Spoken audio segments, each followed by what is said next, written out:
The Jerusalem Channel is made with the support of you, our viewers. Thank you for watching. If this were to be your last day on earth, what would your last words be? What would you want to say to your loved ones or to your children if you have children, or your grandchildren? Well, I would certainly want to encourage and exhort them not to get caught up in the cares of this world, but to be ambitious for the things that really matter, to be concerned about eternal things in God's kingdom. I'd want to tell my loved ones the most important things I wanted them to remember. And that's exactly what Jesus did before he ascended to heaven after his resurrection. And today we're going to look at Jesus' last words in light of the imminency of his second coming.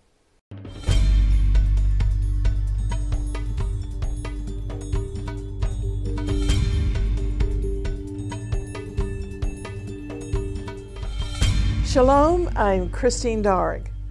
Jesus' last words to his disciples were called the Great Commission. And the research group Barna, that studies cultural and religious trends, has come up with a surprising survey. Regular churchgoers were asked if they've ever heard of the Great Commission. And unfortunately, 51% said they'd never heard of it. A quarter of them, 25%, said they'd heard of the Great Commission, but they couldn't exactly recall its exact meaning. 6% said they just weren't sure at all, and only 17% of churchgoers said, yes, I know what the Great Commission means. Can you imagine only 17% in that poll actually claimed to know the answer? But the vast majority, 83%, didn't have a clue. The numbers were slightly better for Christians who identified themselves as evangelicals. But the thought came to me that of the 17% who claimed to know the answer, if they were actually asked to give a definition of the Great Commission, would they in fact be able to give an accurate answer even though they claimed to know it? So at this point, we'd better ask, what is the Great Commission? After all, it's mentioned in all 4 of the Gospels and also in the book of Acts. So it's mentioned 5 times in the New Testament. The Great Commission comprises the final instructions, as it were the last will and testament of Jesus, just before he ascended into heaven, where he's presently being retained until the last days and until the fullness of the Gentiles is brought into the kingdom of God.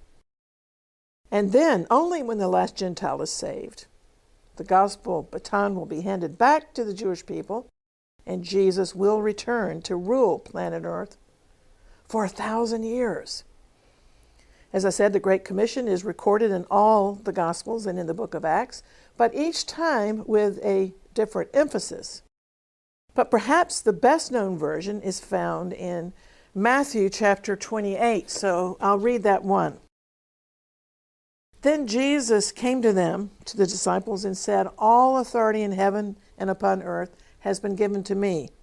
Therefore, go and make disciples of all nations, baptizing them in the name of the Father and of the Son and of the Holy Spirit, and teaching them to obey everything that I have commanded you. And surely I'm going to be with you always, even to the very end of the age. So in giving us this seemingly formidable task of making disciples in all nations, Jesus did say that we wouldn't be alone. He would be with us, enabling us by the power of the Holy Spirit. So I want to ask the pastors, are you faithfully teaching your congregations about this Great Commission? And parents, are you teaching your children about the mandate of the Great Commission? According to the survey that I mentioned earlier, the Great Commission hasn't been taught often enough. How can we obey a command that we don't even know? By the way, I looked up the definition of the word commission. And it means the act of committing or entrusting a person or a group with supervisory power or authority. It can also mean a document granting such authority. And so this is our authoritative document, the Word. And the word commission can also mean a group of persons authoritatively charged with particular functions, such as, for example, a parks commission or a commission charged with environmental concerns. But Jesus' commission is a charge to all his disciples in all generations to take the good news of the gospel to the ends of the earth. Theologians call it the Great Commission because it's the greatest and most noble task upon earth. The way the Great Commission is described in Acts 1:8 is in fact the mandate of our exploits ministry. In that verse, Jesus said to his disciples right before he ascended, "But when the Holy Spirit comes upon you, you shall receive power to be my witnesses in Jerusalem and in all Judea and also among the Samaritans." And he said, even to the uttermost parts of the earth. Well, I'm very impressed with a young political commentator and editor. He's an Orthodox Jew who's not a believer in Jesus, but he knows that he must do something in his lifetime to make the world a better and safer place for his children to live in. It's the Jewish concept of tikkun ha'olam, repair of the world. Even though he runs a conservative news agency, I heard him say in a public debate that his primary purpose in life is family, to raise his children responsibly and to take care of his parents. We Christians ought also to have the same godly goals, to nurture children and to requite our parents. But we're also called by the Lord to spread the good news of the gospel far and wide through every means possible. And if it seems a daunting task, Jesus reminds us that he's the one who's going to build his church. And so he'll enable us with power from on high to do the task of spreading the gospel, to be his hands and feet. And it's going to require on our part a willingness, a determination, and a holy boldness. A.B. Simpson, founder of the Christian and Missionary Alliance, a church denomination that emphasizes global evangelism, A.B. Simpson said that one of the special marks of apostolic church times was the spirit of boldness, what he called a holy audacity. I like that. Believers attempted great things for God and expected great things from God. So let's recover that hallmark of the early church, holy audacity. The end-time revival that believers claim to crave means a commitment to the Great Commission and a willingness to move in holy boldness. In his first coming, Jesus was called by God to do the work of atonement, to offer up his life as a ransom for sinners. It wasn't his purpose at his first coming to fulfill a dominion mandate. It wasn't his task to lead an insurrection against the Roman occupiers, as other false messiahs did. And his apostles also didn't advocate insurrection, yet the scriptures testify that they turned the world upside down with their preaching of the life-transforming gospel. Even today, we mustn't think that our primary task is to conquer this world in its present state. No, our primary task is simply to fulfill the Great Commission, to save as many souls as possible and make disciples by sharing the gospel. Sharing the gospel and living holy lives is how the early church actually changed the world. And the gospel that Jesus saves, heals, and delivers is still the greatest means for real change. So from this, we can see that knowledge and understanding of the Great Commission is not being passed on to the younger generations as it was in times past. And this gap needs to be corrected urgently.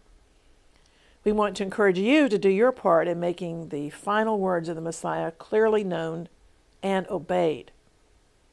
Furthermore, I read an article this week from America with the disturbing headline, "Mass Exodus from the Church. The percentage of young adults with no religious affiliation has nearly quadrupled since 1986. With each passing year, the percentage of Americans that claim no religious affiliation has grown, and this trend is especially pronounced among our young people.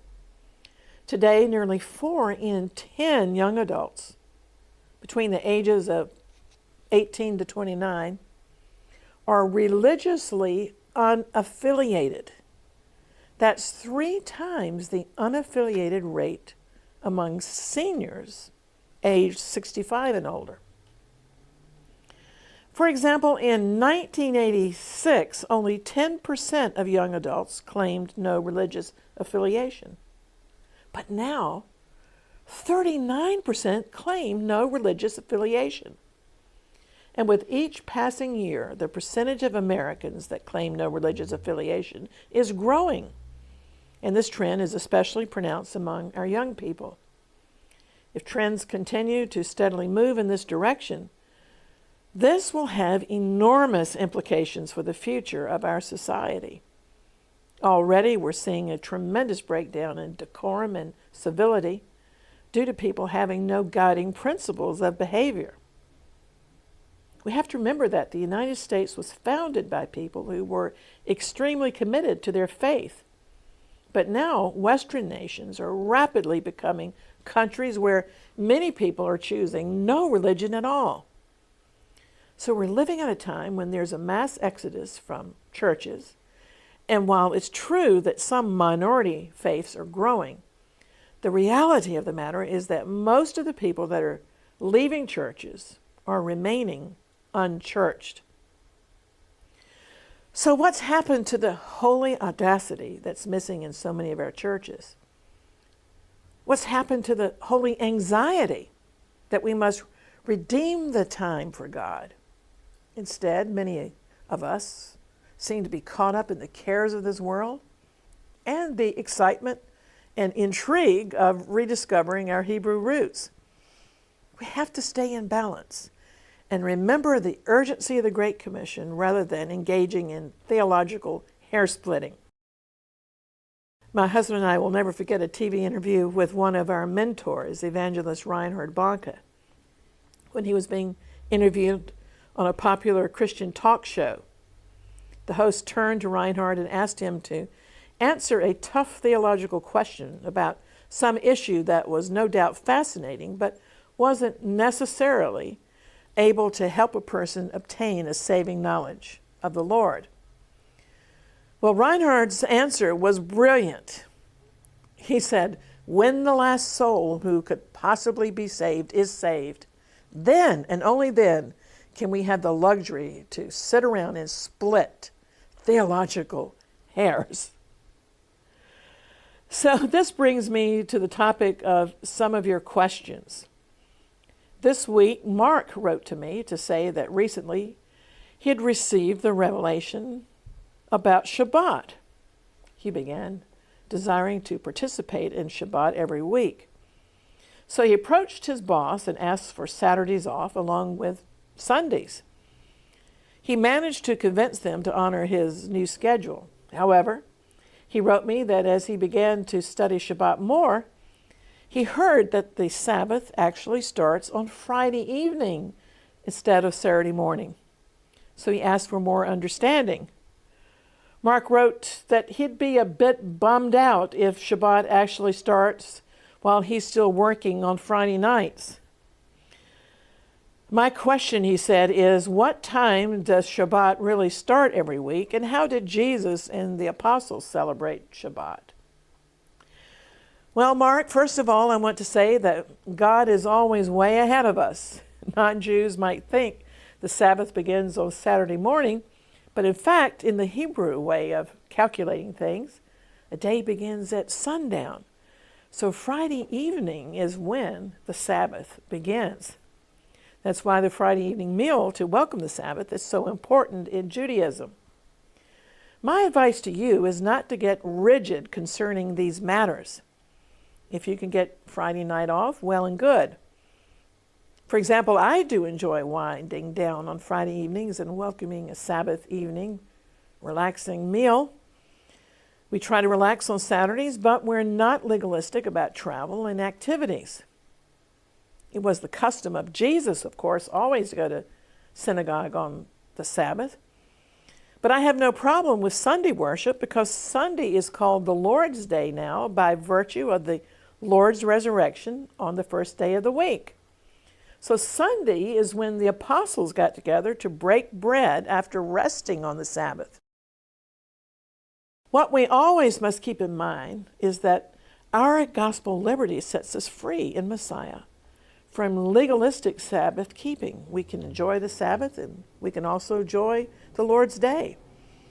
If you study the issues debated by the apostles at the Jerusalem Council recorded in Acts chapter 15, the only prohibitions put upon former Gentile believers concerned 4 points. The apostles advised to abstain from food polluted by idols, to abstain from sexual immorality, and to abstain from the meat of strangled animals and from blood. I hope this helps. Mark, take it easy and enjoy the Lord. And friends, I do recognize that the Sabbath is the Sabbath. It's the seventh day in the Bible. Nothing changes that. Sunday shouldn't be called a Sabbath. Sunday is called the Lord's Day because, as I said, Jesus was raised on the first day of the week.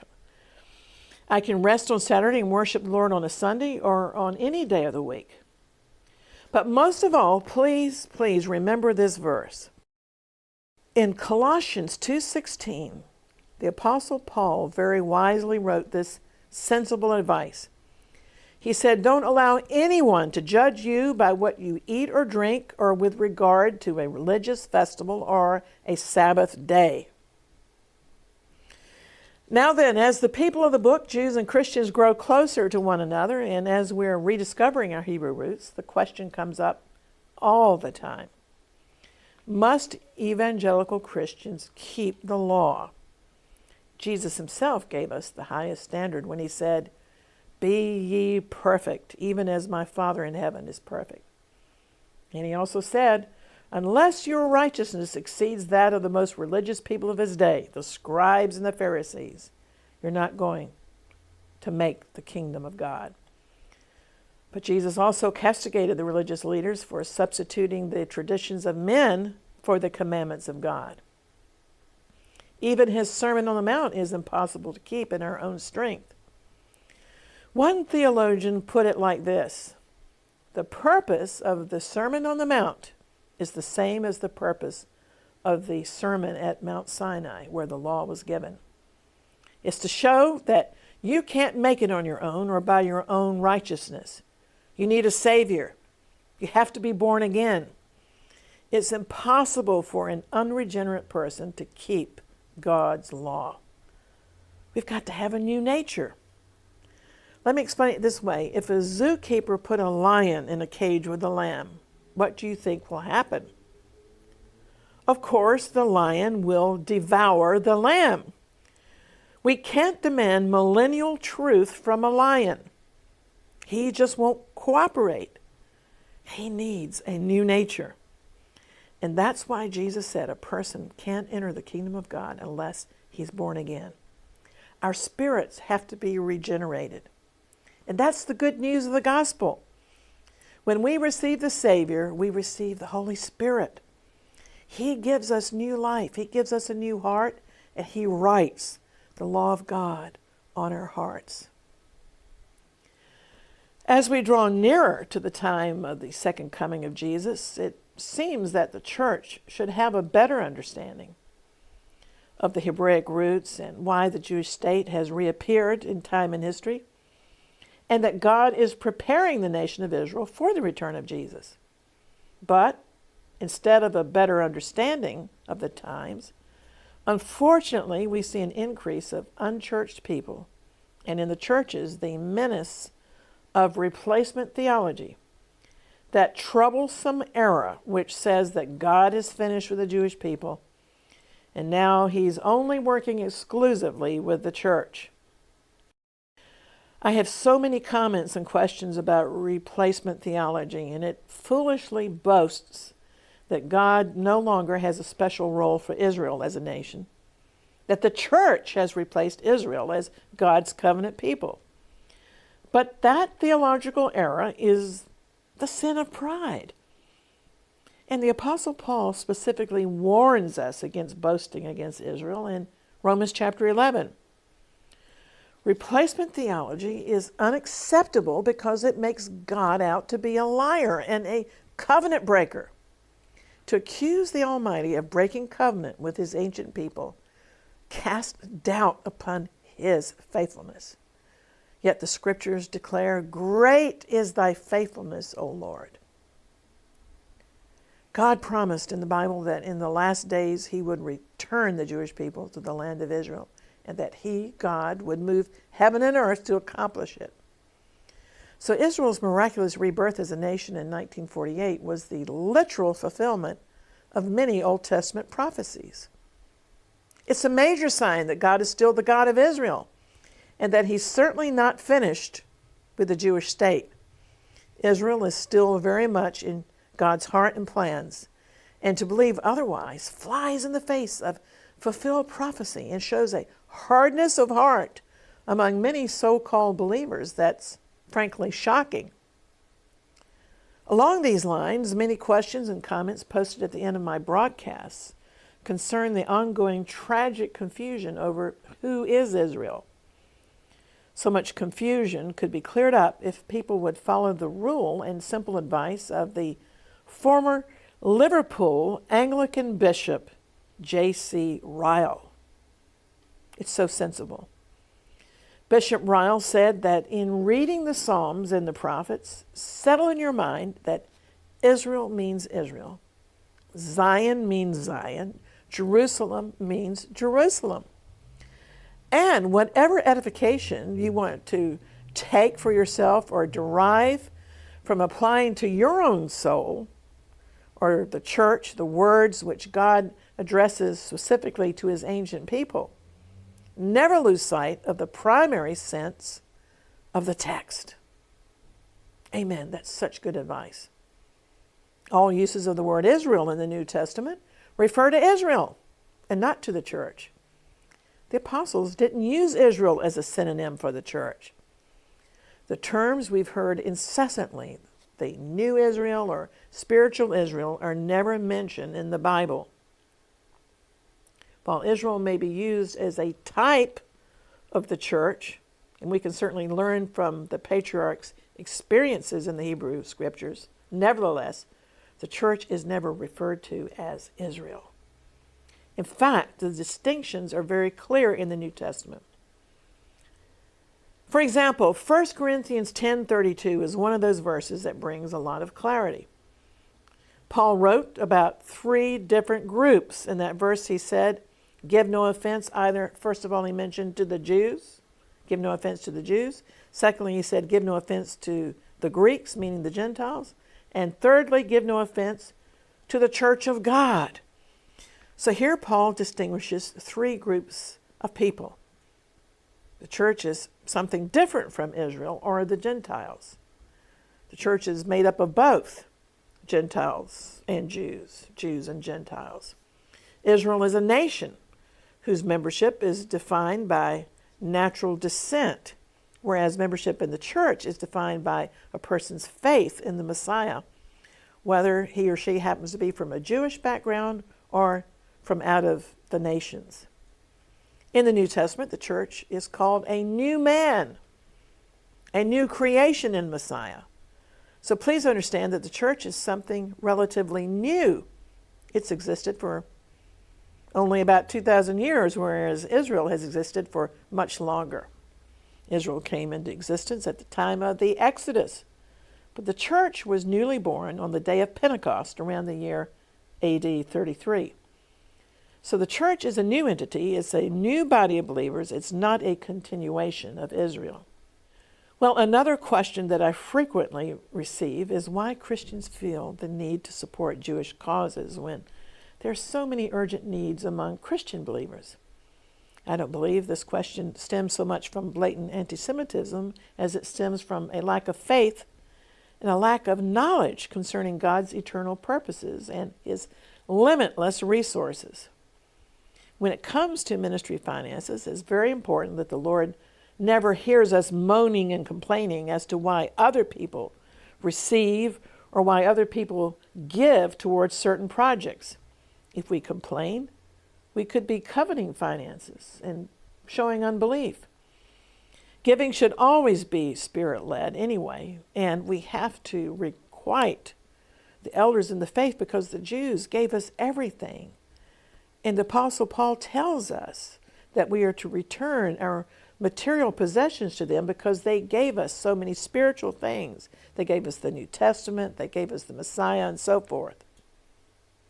Take, for example, donating vehicles, as our ministry has done to Israel's emergency services.